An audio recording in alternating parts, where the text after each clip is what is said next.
Assalamualaikum warahmatullahi wabarakatuh. Perkenalkan, nama saya Putri Handayani dengan nomor NIM 222000149 dan Nadia Hanifa dengan nomor NIM 222000154. Kami akan menjelaskan apa saja yang meliputi administrasi perpajakan. Pengertian pajak.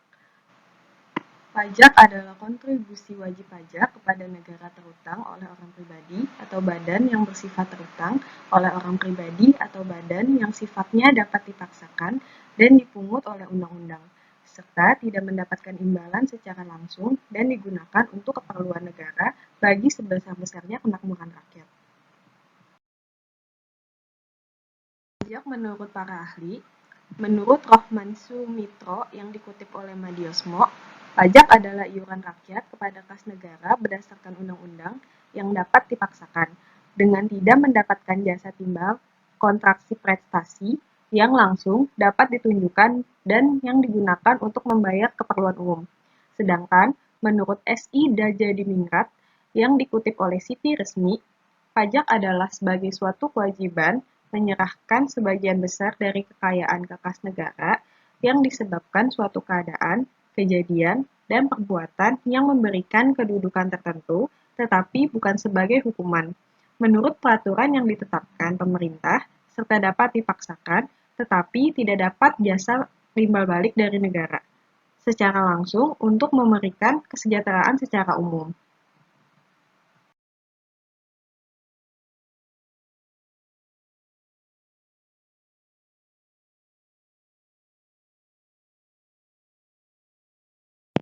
Ciri-ciri yang melekat pada pengertian pajak.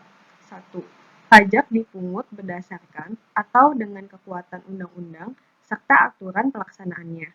2. Dalam pembayaran pajak, tidak dapat ditunjukkan antara kontra prestasi individual oleh pemerintah. 3. Pajak dipungut oleh negara, baik pemerintah pusat maupun pemerintah daerah. 4. Pajak diperuntukkan bagi pengeluaran-pengeluaran pemerintah yang bila dalam pemasukan masih terdapat surplus digunakan untuk membiayai.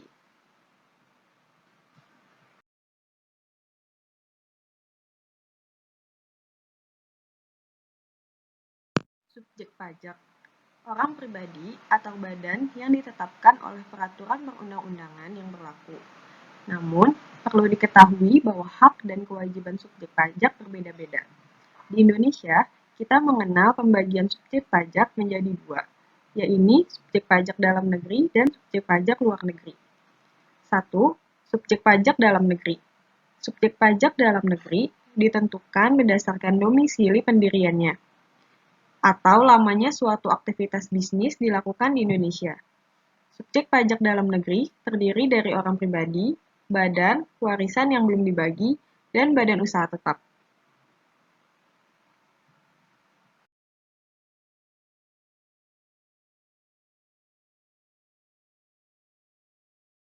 Subjek pajak luar negeri. Subjek pajak luar negeri mencakup orang pribadi yang tidak bertempat tinggal di Indonesia. Orang pribadi yang berada di Indonesia tetapi tidak lebih dari 183 hari dalam jangka waktu 12 bulan dan badan usaha tetap yang tidak didirikan dan tidak bertempat kedudukan di Indonesia, namun menjalankan usaha atau melakukan kegiatan bisnis di Indonesia. Perbedaan subjek pajak dalam negeri dan luar negeri. Perbedaan yang penting antara subjek pajak dalam negeri dan luar negeri terletak dalam pemenuhan kewajiban pajaknya. Antara lain, 1. Subjek pajak dalam negeri dikenakan pajak atas penghasilan baik yang diterima atau yang diperoleh dari Indonesia maupun dari luar Indonesia. Sedangkan subjek pajak luar negeri dikenakan pajak hanya atas penghasilan yang berdasarkan dari sumber penghasilan di Indonesia. Kedua, subjek pajak dalam negeri dikenakan pajak berdasarkan penghasilan neto dengan tarif umum. Sedangkan subjek pajak luar negeri dikenakan pajak berdasarkan penghasilan bruto dengan tarif pajak sepadan alias tarif tunggal terhadap semua objek pajak berapapun nilainya. Ketiga, subjek pajak dalam negeri wajib menyampaikan surat pemberitahuan tahunan atau yang disebut SPT Pajak penghasilan sebagai sarana untuk menetapkan pajak yang terutang dalam suatu tahunan pajak. Sejak subjek pajak luar negeri tidak menyampaikan SPT, pajak penghasilan karena kewajiban pajaknya dipenuhi melalui pemotongan pajak yang bersifat final.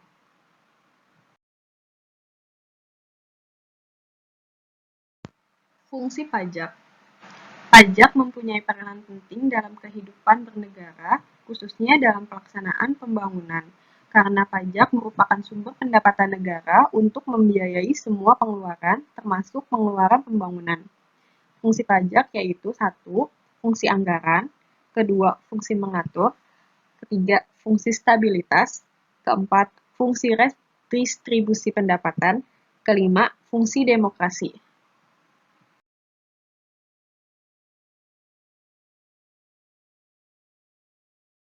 Asas pemungutan pajak. Pertama, asas domisili, yaitu asas tempat tinggal. Negara berhak mengenakan pajak atas seluruh penghasilan wajib pajak yang bertempat tinggal di wilayahnya, baik penghasilan yang berasal dari dalam negeri maupun luar negeri. Yang kedua, asas sumber.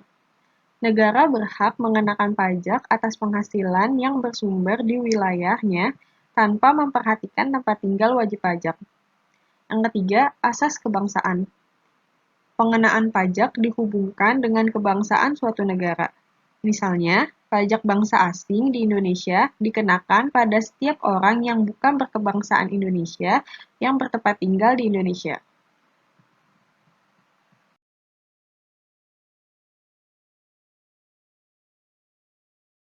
Syarat pemungutan pajak. Pemungutan pajak harus adil. Syarat keadilan. Pemungutan pajak harus berdasarkan undang-undang atau syarat yuridis. Tidak mengganggu perekonomian. Syarat ekonomi. Pemungutan pajak harus efisien. Syarat finansial. Sistem pemungutan pajak harus sederhana.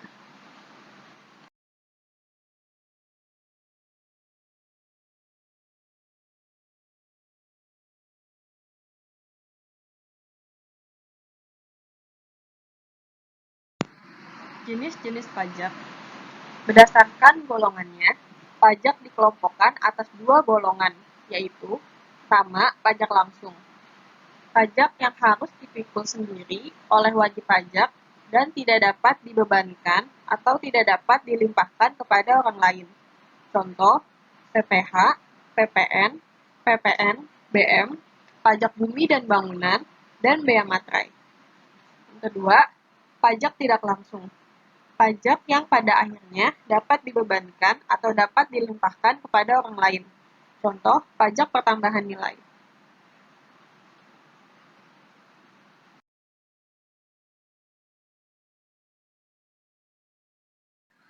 Berdasarkan sifatnya, pajak dikelompokkan atas pajak subjektif, pajak berpangkal atau berada pada subjeknya, dalam arti memperhatikan keadaan diri wajib pajak, yaitu pajak pertambahan nilai.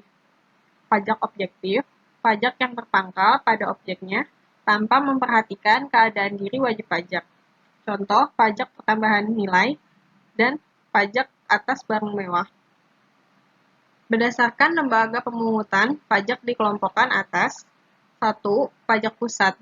Pajak yang dipungut oleh pemerintah pusat dan digunakan untuk membiayai rumah tangga negara. Contoh, pajak penghasilan, pajak pertambahan nilai, pajak atas penjualan barang mewah, dan pajak bumi dan bangunan. Pajak daerah, yaitu pajak yang dipungut oleh pemerintah daerah dan digunakan untuk membiayai rumah tangga daerah. Pajak provinsi terdiri atas pajak kendaraan bermotor dan pajak bahan bakar kendaraan bermotor. Pajak kabupaten atau kota terdiri atas pajak hotel dan pajak restoran.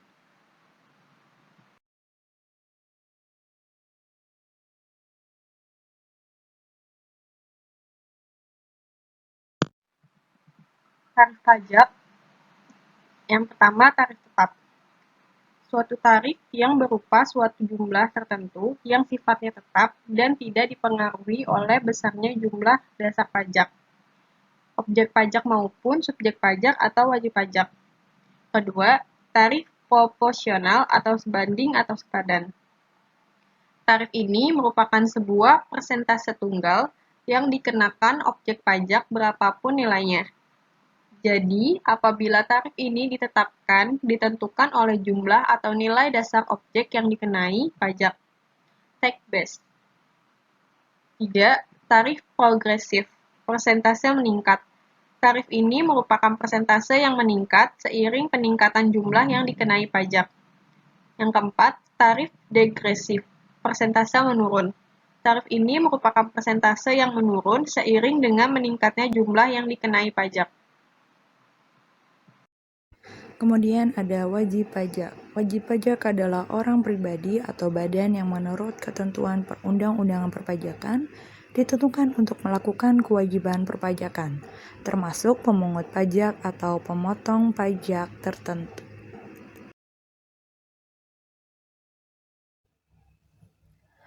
Di Indonesia, setiap orang wajib mendaftarkan diri dan mempunyai NPWP, kecuali ditentukan dalam undang-undang. Wajib pajak badan adalah setiap perusahaan yang didirikan di Indonesia dan sudah memiliki NPWP serta mempunyai hak dan kewajiban yang ditetapkan dalam ketentuan peraturan pajak yang berlaku di Indonesia.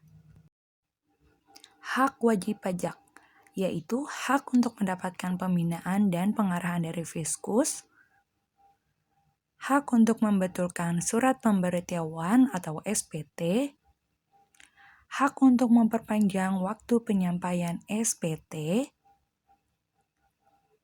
hak untuk menunda atau mengangsur pembayaran pajak, hak memperoleh kembali kelebihan pembayaran pajak, hak mengajukan keberatan dan banding,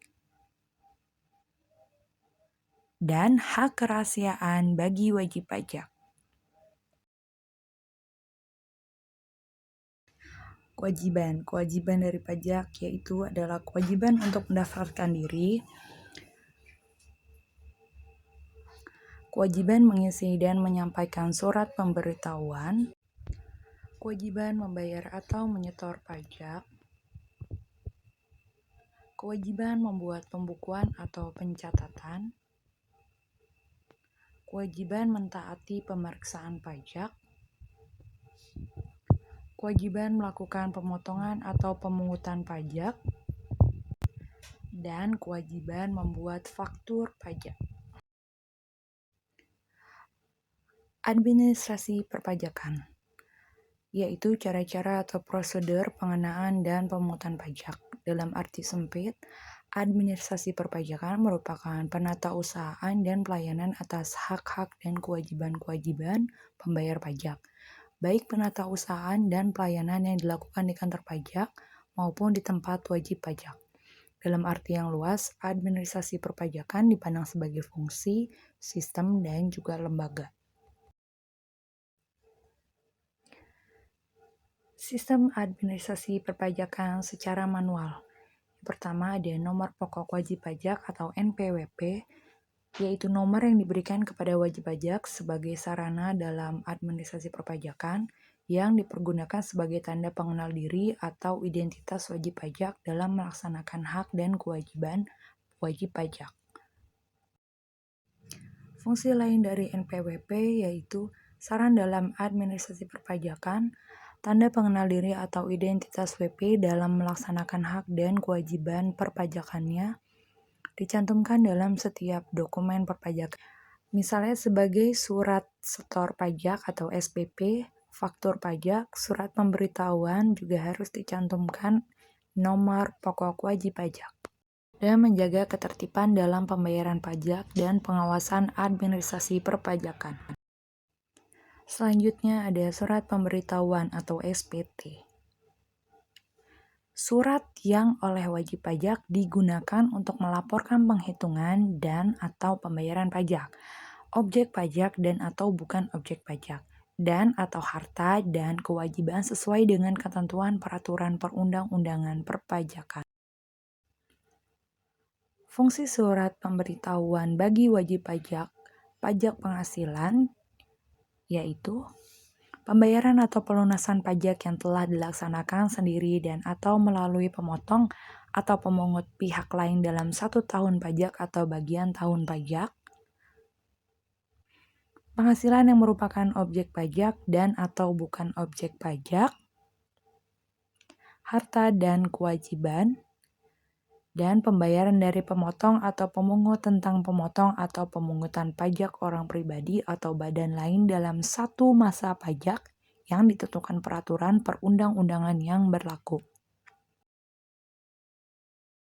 Menurut Foretau tahun 2012, SPT dibedakan menjadi dua macam, yaitu surat pemberitahuan atau SPT massa, yaitu surat yang digunakan untuk melakukan pelaporan atas pembayaran pajak bulanan, yang terdiri dari SPT massa PPh pasal 21-26, SPT massa PPh pasal 22, SPT massa PPh pasal 23-26, SPT massa PPh pasal 25, SPT massa PPh pasal 4 ayat 2 final, SPT massa PPh pasal 15, SPT massa PPN dan PPNBM, dan pemungut PPN.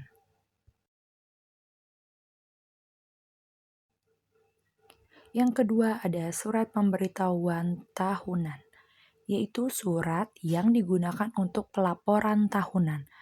Ada dua jenis surat pemberitahuan tahunan, yaitu surat SPT tahunan PPh badan, SPT tahunan PPh wajib pajak orang pribadi,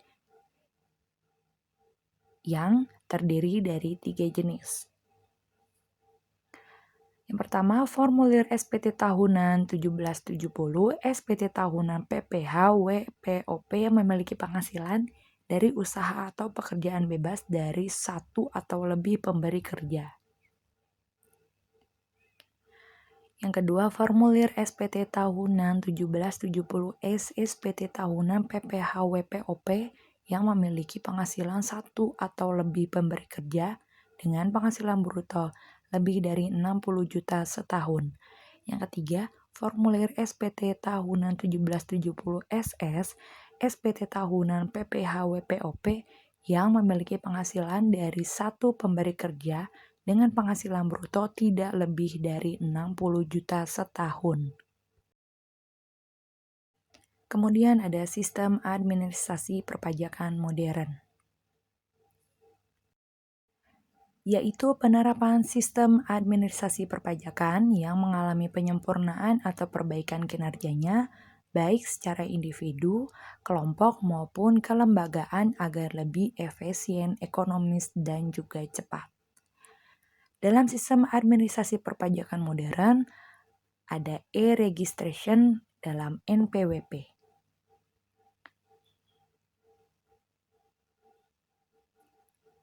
E-registration adalah sistem pendaftaran, perubahan data wajib pajak, dan atau pengukuhan maupun pencabutan pengukuhan pengusaha kena pajak melalui sistem yang berhubungan langsung dengan Direktorat Jenderal Pajak. Yang kedua ada surat pemberitahuan SPT atau e-filing.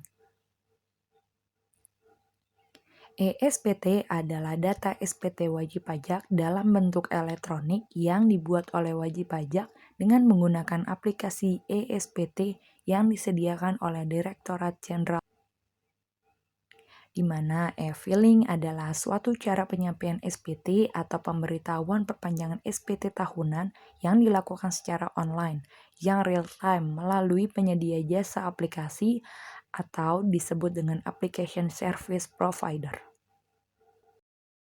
Beberapa kelebihan aplikasi ESPT, yaitu penyampaian SPT dapat dilakukan secara cepat dan aman karena berbentuk CD ataupun disket. Data perpajakan terorganisasi dengan baik. Sistem aplikasi ESPT mengorganisasikan data perpajakan dengan baik dan sistematis. Penghitungan dilakukan secara cepat dan tepat karena menggunakan sistem komputer. Kemudahan dalam membuat laporan pajak. Data yang disimpan selalu lengkap karena penomoran formulir dengan menggunakan sistem komputer. Dan yang paling penting adalah menghemat penggunaan kertas. Yang terakhir ada sosialisasi perpajakan.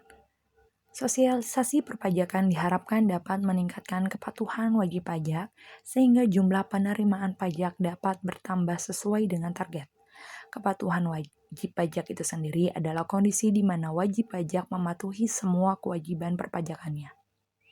Dilihat dari bertambahnya jumlah wajib pajak yang membayar, melapor, dan juga menyampaikan. Kepatuhan wajib pajak juga dapat dicapai dengan adanya sosialisasi perpajakan yang dilakukan secara intensif dan efektif oleh Direktorat Jenderal Pajak. Lalu ada kepatuhan wajib pajak. Yang pertama ada kepatuhan formal. Suatu keadaan di mana wajib pajak memenuhi kewajiban secara formal sesuai dengan ketentuan dalam Undang-Undang Perpajakan. Lalu ada kepatuhan material, yaitu suatu keadaan di mana wajib pajak secara substantif atau hakikatnya memenuhi semua ketentuan material perpajakan, yaitu sesuai isi dan jiwa Undang-Undang Perpajakan, meliputi kepatuhan formal.